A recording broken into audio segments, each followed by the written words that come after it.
Assalamualaikum dan salam sejahtera. Saya Lokman Haris. Anda sedang menonton cerita di mana seperti biasa kita akan singkapkan kisah di sebalik segala berita. Cerita di sebalik segala berita yang kami bawakan kepada anda di saluran 501 astroone.com dan semua platform media sosial kami. Tapi sebelum kita teruskan dengan cerita hari ini, saya mau berkongsi sedikit angka-angka yang telah pun diterbitkan oleh Kementerian Kesihatan hari ini berkaitan dengan status terkini penularan COVID-19 di Malaysia. Ini kami akan paparkan dengan lebih lanjut dan terperinci dalam berita-berita kami yang seterusnya. Anda juga boleh dapati di astroawani.com.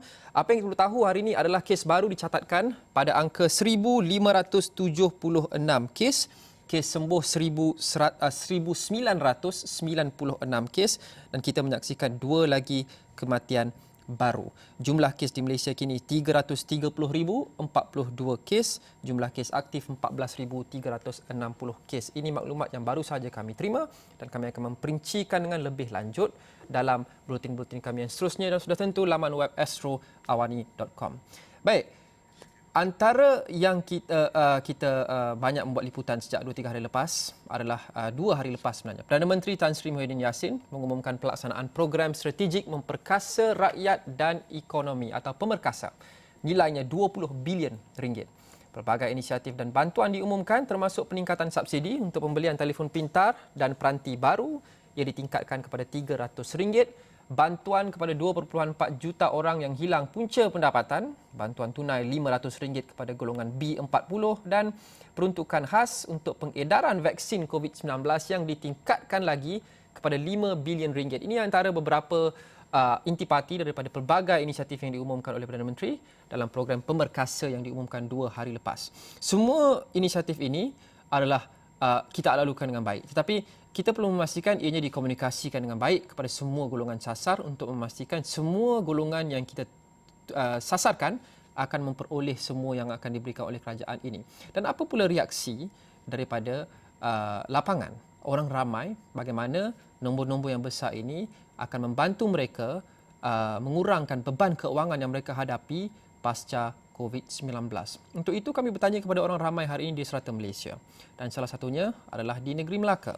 Wakil Astra Awani Melaka, Syuhada Abdul Kadir, berbuat demikian sejak awal hari ini. Syuhada, pelan pemerkasa ini banyak kita dengar inisiatifnya, banyak angka-angka besar dilontarkan, bilion ringgit dan ratusan juta ringgit. Tapi bagi rakyat di luar sana, apa reaksi mereka dan bagaimana mereka merasakan bahawa kesemua inisiatif ini ataupun sebahagian daripada inisiatif ini akan membantu mereka meneruskan kehidupan mereka tatkala keadaan agak mencabar selepas COVID-19 ini, Syuhada? Baik, terima kasih Lokman. Baik, kita tahu di bawah pemerkasa ini, kerajaan telah mengumumkan membabitkan 20 inisiatif dengan 5 fokus utama untuk program pemulihan sepanjang tahun ini. Dan sebenarnya tadi saya juga sempat membuat tinjauan di sekitar Bandaraya Melaka ini, yang mana kita tahu Melaka cukup terkenal dengan aktiviti pelancongannya, bukan sahaja pelancong dari dalam negara, malahan pelancong dari luar negara juga. Dan tetapi kita tahu pandemik COVID-19 ini cukup memberi impak kepada peniaga-peniaga di sekitar Bandaraya Melaka ini, terutamanya kumpulan peniaga kraftangan yang berada di sekitar Bandar Hilir yang hanya mengharapkan pendapatan daripada pelancong semata-mata. Dan kata mereka tentunya mereka lega apabila kerajaan mengumumkan pelbagai inisiatif di bawah pemerkasa ini, terutama sekali membabitkan peruntukan sebanyak 30 juta ringgit di bawah kempen e-dagang bagi membolehkan mereka beralih kepada pasaran secara dalam talian. Dan selain itu juga GKP 3.0, jika sebelum ini ada yang menyuarakan kepada saya bahawa mereka tidak layak untuk menerima bantuan one-off RM3,000 di bawah GKP 1.0 dan juga GKP 2.0, tetapi apabila kerajaan mengumumkan untuk meneruskan inisiatif GKP 3.0 dengan menyasarkan kira-kira 1 juta lagi usahawan-usahawan PKS ini, mereka cukup lega dan mungkin kita boleh dengarkan apa kata mereka. Macam tu saya rasa memang cadangan yang baik lah. Sekurang-kurangnya dapat meningkatkan lagi pendapatan peniaga kecil ni untuk menambah mesin macam kami ni pada bengkel. Barang-barang yang kita perlukan macam spana, mesin-mesin, benda tu ada keuntungan lah bagi kami yang peniaga-peniaga ni. Macam akak ni daripada GKP yang pertama, kedua, yang ni ketiga. Ketiga memang akak tak ada dapat lah sebab semula-mula apply tu memang tak lulus. Macam tu.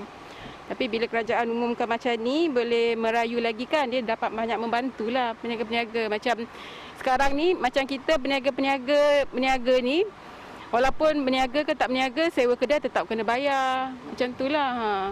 Tapi pekerja pun nak kena tanggung semua. Pendapat saya, diharapkan agar kerajaan boleh menularkan informasi-informasi berkenaan bantuan ni, kerana terdapat segelintir peniaga-peniaga kecil yang tak tahu informasi tentang bantuan ni. Terutama sekali boleh salurkan melalui media sosial, lebih luaslah.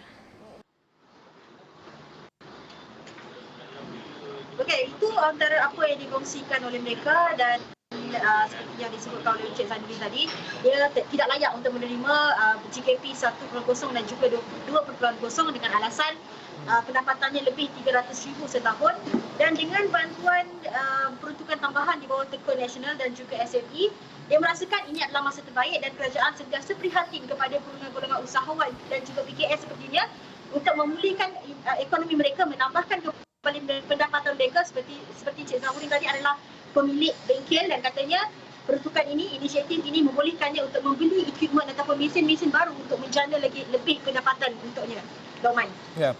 Salah satu golongan usahawan adalah golongan ada blok yang sangat penting, bukan sahaja di Melaka tapi di seluruh Malaysia. Tetapi saya tertarik dengan apa yang Syuhada sebut sebentar tadi, kerana kita perlu ingat negeri Melaka adalah antara negeri yang banyak bergantung pada pelancongan.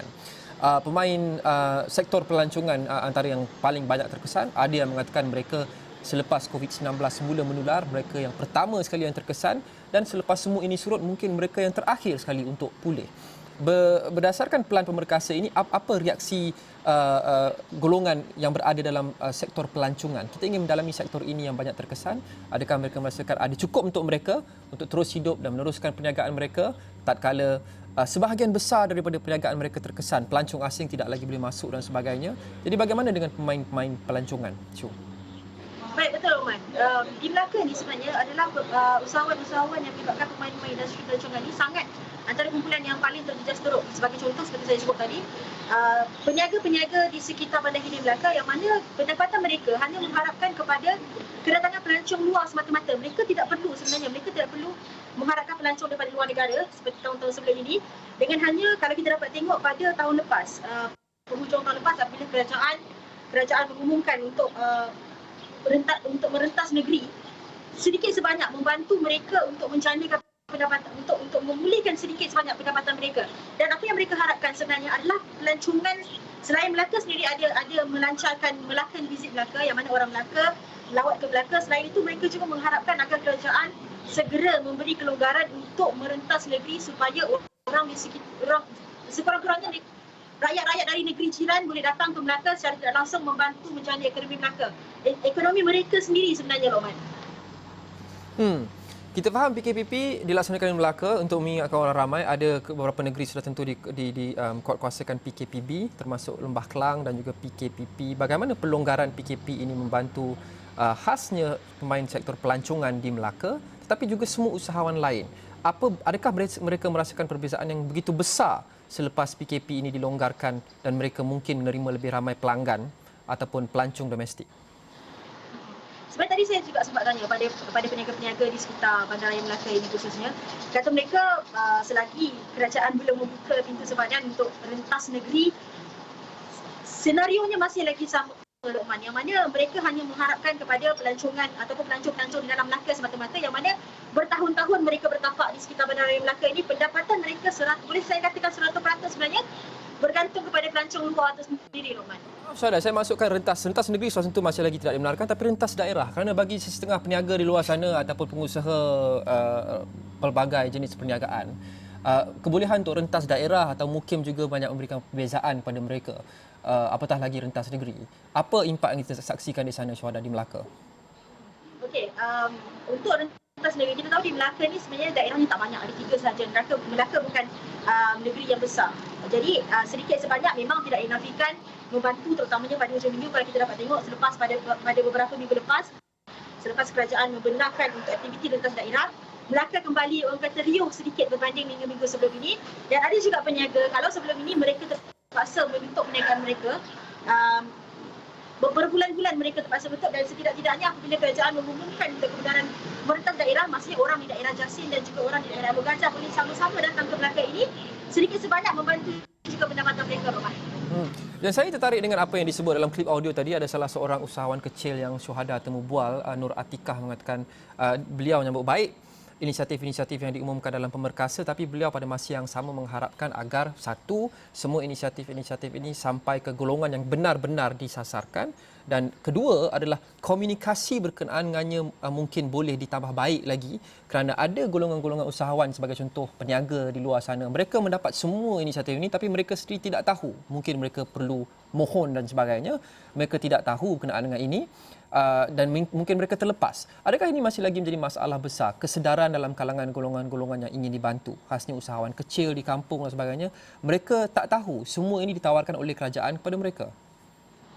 Betul, Mas. Seperti Nur Atikah tadi, katanya dia sebenarnya dia baru sudah 27 tahun tu. Dia baru saja memulakan perniagaan lebih kurang setahun lepas. Sebenarnya lebih kurang 2-3 bulan sebelum pelaksanaan PKP yang pertama di negara ini. Dan dia mengaku pada saya bahawa dia tak dapat bantuan GKP 1.0 dan juga 2.0. Bila saya tanya kenapa dia tak dapat bantuan tu, atas alasan sebenarnya dia tak tahu macam mana cara nak mohon.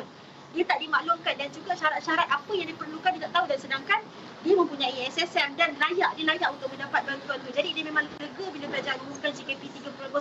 Dan juga Encik Muhammad Zanurin tadi yang merupakan pemilik sebuah bengkel, dia tak layak untuk menerima GKP pada 1.0 dan juga 2.0 adalah disebabkan pendapatannya lebih 300,000 setahun. Walaupun dia hanya pemilik bengkel, tapi dia pendapatannya lebih 300,000 setahun.